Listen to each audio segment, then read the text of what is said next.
বলি একটা বৈধ ভোটারের যদি নাম বাদ গেছে, আমরা সবাই মিলে এই বিজেপি এবং কেন্দ্র সরকারের বাড়ি যেখানে যেখানে তারা থাকে, আমরা মা মাটি মানুষ মিলে, তৃণমূল কংগ্রেসের কর্মীরা মিলে ঘেরাও করব।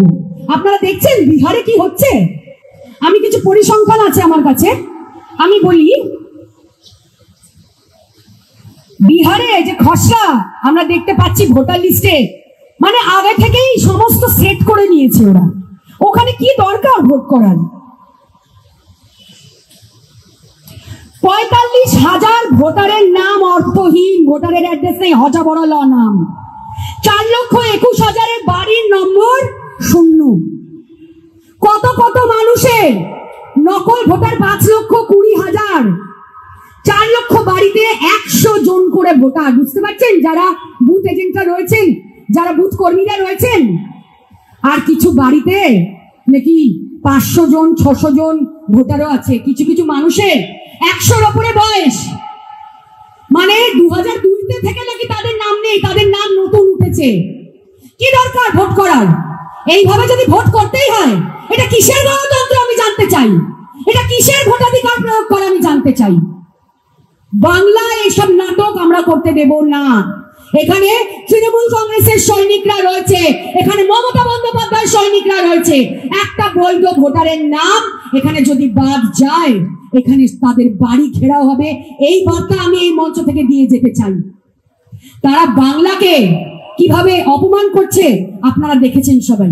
সম্প্রতিকালে একটু আগে একজন সাংবাদিক আমার কাছে এসেছিল, বললেন যে এখানেরই মানুষ মনে হয় পুশব্যাক করেছে যাদের।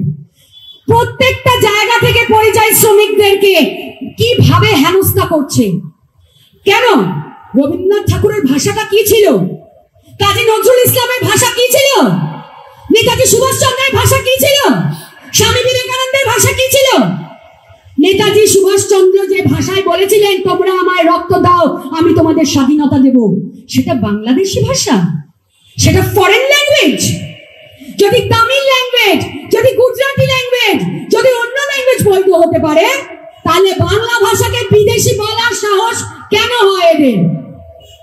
আমি যে ভাষায় মা বলেছি, তোমরা যে ভাষায় আম্মি বলেছো, কেউ যে ভাষায় আম্মা বলেছে, আমরা বৈধ নয়? মা বলেছি যে ভাষায়, সেটা বাংলাদেশি ভাষা।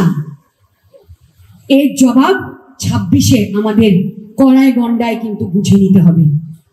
আমি বারবার বলছি, এই 26-এর নির্বাচন আবার আমরা প্রমাণ করব যে এই সমস্ত করে রাজনৈতিক ময়দানে লড়াই করতে হলে আপনারা আসতে পারেন, কিন্তু এইভাবে লোককে অবিচার করে, অত্যাচার করে এইভাবে কিন্তু তৃণমূল কংগ্রেসকে দমানো যাবে না। কি মায়েরা, দিদিরা, হাত তুলে বলো, দমানো যাবে? যাবে দমানো? ভাইরা বলো, আমার তৃণমূল কংগ্রেসের সকল কর্মীরা হাত তুলে বলো, মমতা বন্দ্যোপাধ্যায় হাত শক্ত করবো, একসাথে মিলে করবো। করবো তো? এই মঞ্চ থেকে সবাই কথা দাও, আমরা প্রতিজ্ঞাবদ্ধ হব। আজকের এই শুভ দিনে, বিজয় সম্মেলনী, আজকের এই শুভ ক্ষণে আমি, আমার আগেও স্যারও বলেছেন এবং আমার পূর্ববর্তী বক্তারাও বলেছেন যে এই মঞ্চ থেকে আমাদের প্রতিজ্ঞা নিতে হবে যে আগামী 26-এ আমরা রাজনৈতিক ময়দানে, আমরা গণতান্ত্রিক ময়দানে কড়াই গন্ডায় বুঝিয়ে দেব। সেটা খুব ইম্পর্টেন্ট বলে আমার মনে হয়। আরো একটা প্রশ্ন, যে এসআইআর নিয়ে আপনি বললেন বিজেপি নেতাদের বাড়ি ঘেরাও করতে কেন? আপনারা তো জানেনই যে কিভাবে বিহারের নির্বাচনটা কিভাবে হচ্ছে, আপনারা জানেন না? এসআইআর এর বিরুদ্ধে আমাদের কিছু নেই, কিন্তু যদি বৈধ কোন ভোটারের নাম কাটা হয়, বিহারের যে তালিকা, যে ভোটার লিস্ট বেরিয়েছে কোর্ট থেকে, যে ধরনের ইনফরমেশন আমরা ডেটা পাচ্ছি, আপনারা সবাই পাচ্ছেন, তাতে তো এটা তো মনে হচ্ছে না যে খুব বৈধভাবে নির্বাচন কমিশন ভোট পরিচালনা করার পরিকল্পনা করছেন। তো এইভাবে ব্যাকডোর থেকে বাংলাকে গ্রাস করতে আমরা দেব না।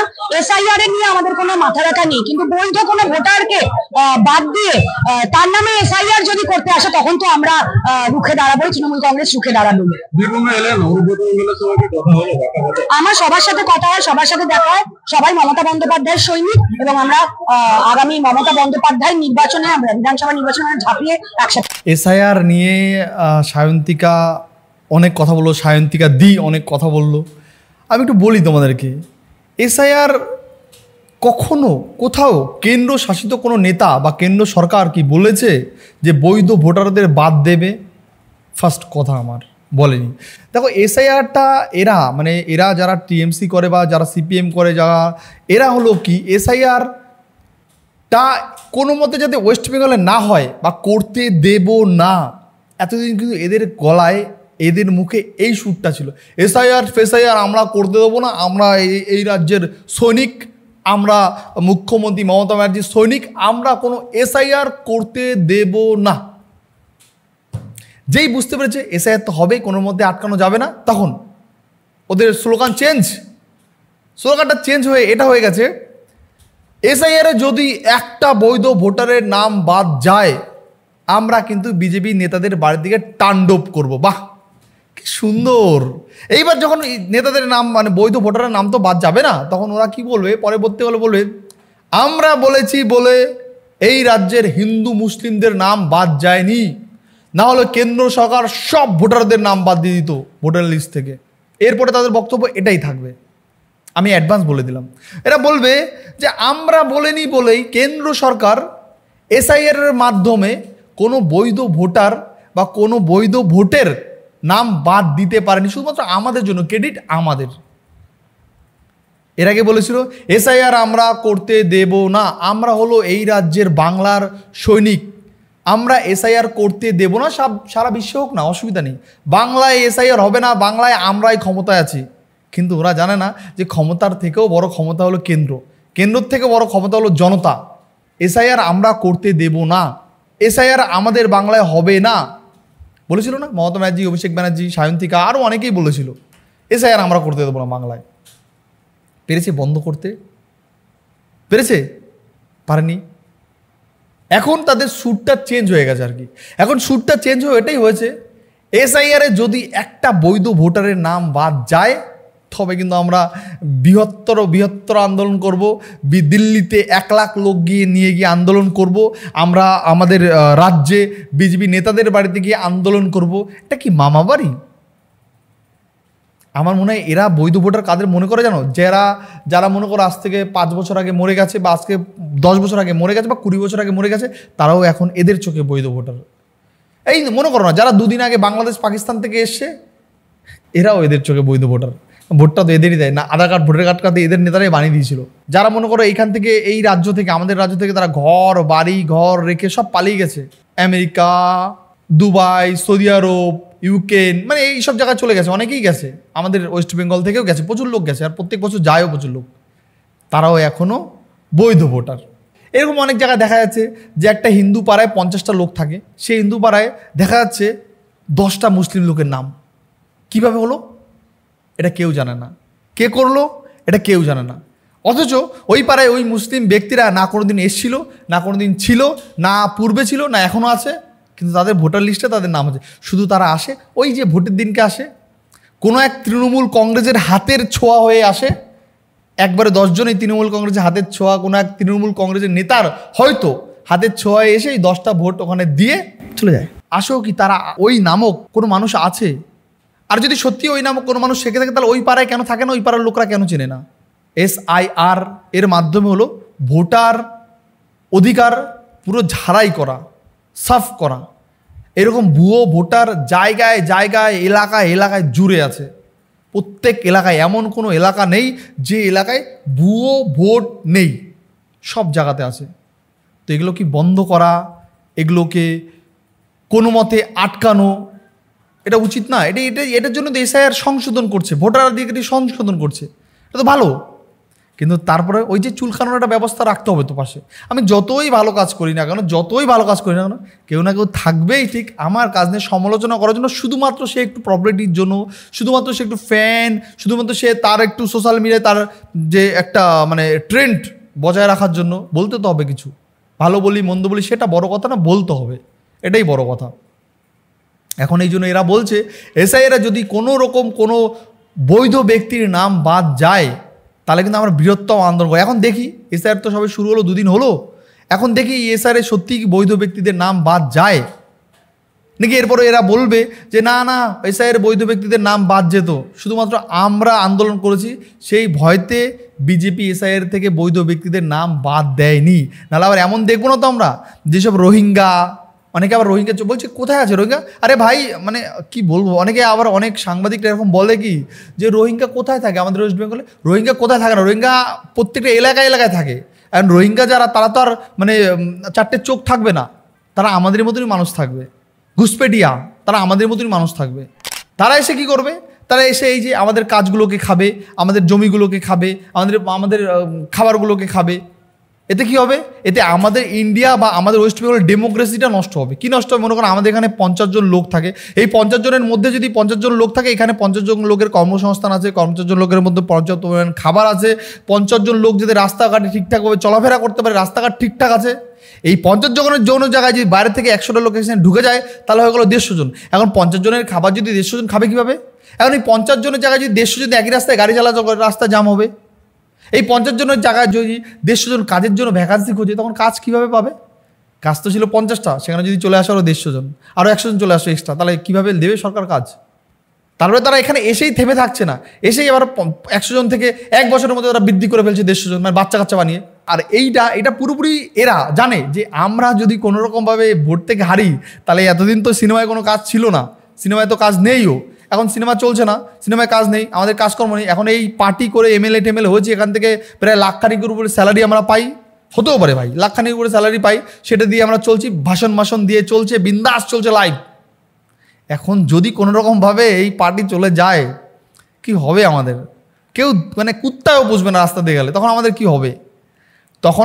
আমরা এই যে ভাষণ মারার জায়গা পাবো না, তাহলে মাস গেলে স্যালারি এটাও বন্ধ হয়ে যাবে, আর কি হবে? তখন আবার আমাদের হয়তো বিজেপিকে জয়েন করতে হবে। এরকম দেখছি বাংলার অনেক নায়িকা আছে, আজকে তৃণমূল কালকে বিজেপি, আজকে তৃণমূল কালকে বিজেপি, মেয়ে মানেই ভাই অপরচুনিটি, বিশ্বাস করো রিয়েলি।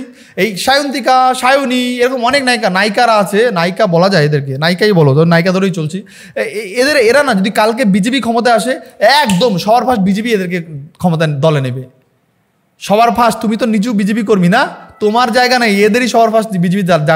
নমস্কার, সায়ন্তিকা দি এসছে আমাদের সামনে, হাত লাড়াতে, সায়নী দি এসছে হাত লাড়াতে, আর তোমরা ও সায়ন্তিকা দি।